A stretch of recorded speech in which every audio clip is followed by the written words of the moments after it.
કાળી માની વાત કરીશું કે જે જૂનાગઢના જોગીને કામરૂ દેશમાંથી બચાવીને લાવે છે। મિત્રો, ગરવા ગઢ ગિરનારની ગોદમાં નવનાથની ધૂણી હતી અને ત્યાં મસંદરનાથ નવ જોગીમાં વડા હતા। એ વખત મસંદરનાથ નાતના બીજા 8 જોગીને ભેગા કરીને કહે છે કે આ ધૂણીને તમે અખંડ ચેતન રાખજો, હું દેશનું એકવાર ભ્રમણ કરીને પાછો આવીશ। આમ ગિરનારની ગોદમાંથી મસંદરનાથ હાથમાં ચીપિયો, કમંડળ અને પવન પાવડી લઈને ધરતીની માથે ડગલા માંડે છે। આ ફરતા કામરૂ દેશની સરહદે પહોંચે છે। મસંદરનાથને પોતાના 8 જોગીનો પાવર હતો કે હું કઈક છું। પછી ઝાંઝુડી ચાંપડી, નુરિયો મહાણી, ગંધરૂપ મહાણ, ભૂત્યો વડ થઈને અબોલા રાણીના મહેલની બાજુમાંથી મસંદરનાથ નીકળે છે। ત્યાં તો અબોલા રાણીએ જોયું કે એક જોગીડો પસાર થઈ રહ્યો છે, એટલે અબોલા રાણીએ હળદના 5 દાણા હાથમાં લઈને ફૂંક મારીને આમ જ્યાં મસંદરનાથની જટા માથે નાખ્યા, ત્યાં તો મસંદરનાથને પોતાની મોહ જાળમાં લઈ લીધા અને 8 નાથના સંપ્રદાયના દિગંબર કહેવાય એવા સાધુ અબોલા રાણીના રૂપમાં મોહિત થઈ ગયો અને રાણીના ઝરૂખે ખાટમાં હિંચકવા લાગ્યો। આ બાજુ ગિરનારની અંદર મઢીમાં બીજા 8 જોગી મસંદરનાથની રાહ જોઈને બેઠા છે અને મસંદરનાથના નીકળ્યા પછી ગોરખનાથ એ મઢીના વડા હતા। ગોરખનાથને બીજા સંતો કહે છે કે બાપુ, આપણા મસંદરનાથને ગયે 12 મહિનાનો સમય થઈ ગયો છે, હજુ સુધી તે પાછા આવ્યા નથી, એટલે આપણે એમને શોધવા જવું જોઈએ। આમ હાથમાં ચીપિયો, કમંડળ, પવન પાવડી લઈ આદેશ આદેશ આદેશનો નાદ કરતા કરતા ગોરખનાથ બાપુ જૂનાગઢમાંથી મસંદરનાથને શોધવા નીકળે છે।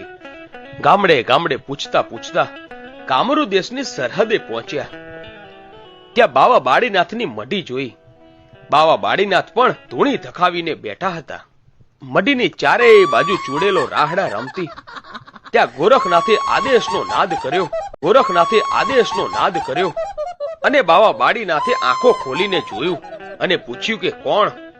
બાપુ, હું ગોરખ, અમારા નાતના એક સંત અહીંયા આવ્યા છે, કોઈ સમાચાર એમના? પછી બાવા બાળીનાથે કહ્યું કે અહીંયા બેસ, અને પછી બાળીનાથે તંત્ર મંત્ર વિદ્યાથી જોયું તો અબોલા રાણીના ઝરૂખે મસંદરનાથ બેઠા હતા। આ જોઈ બોલ્યા કે ગોરખ, તને મસંદરનાથ નહીં મળે, કેમ કે અહીંયા કામરૂ દેશમાં રાણીનું રાજ ચાલે છે અને પુરુષ તેના ગુલામ છે। અબોલા રાણી કામરૂ દેશની વડી રાણી છે, એમ એણે તમારા નાથને મોહ જાળમાં બાંધી દીધા છે। એ દિવસે જૂનાગઢનો જોગી ગોરખનાથ બોલ્યો કે બાપુ, મારા નાથને એમની મોહ જાળમાંથી છોડાવો। વાડીનાથે કહ્યું કે હું તો આ નગરનું ખાઉં છું, પીઉં છું અને અહીંયા રહું છું, હું કઈ ના કરી શકું, પણ તારી પાસે જો કોઈ એવી શક્તિ હોય તો એ શક્તિનો પ્રયોગ કર, અને જો એ કદાચ છોડાવે તો છૂટે, નહીં તો નહીં છૂટે। આમ ગોરખનાથે વિચાર કર્યો અને જોયું તો બાળીનાથનો ચીપિયો ખોડેલો। એ ચીપિયામાં 8 કડી, એમાં વચલી કડીમાં ખપ્પર જોગણી કાળકા દેખાય અને ગઢ પાવાની દેવી કાળકાને ગોરખનાથ યાદ કરે છે અને કહે છે કે હે માં, ક્યાં ગઈ મારા નવનાથના ધૂણાની પૂજેલી દેવી? અબોલા રાણીના મોહ જાળમાંથી અમારા નાથને કોણ છોડાવશે?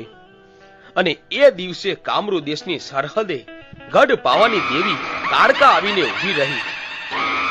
આજ મારો નાથ મને કાળકાને યાદ કરે અને હું ન આવું તો હું નાથ સંપ્રદાયની કાળકા ન કહેવાઉં, હું છોડાવીશ તારા વડા નાથને।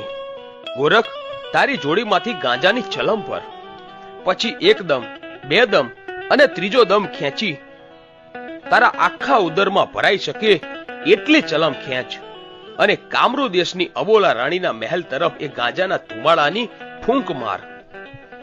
તારા મોઢામાંથી ફૂંક છૂટે અને ફૂંક છૂટતા જ અબોલા રાણીનો મહેલ ન ધ્રુજાવી નાખું તો હું નવનાથની કાળકા નહીં।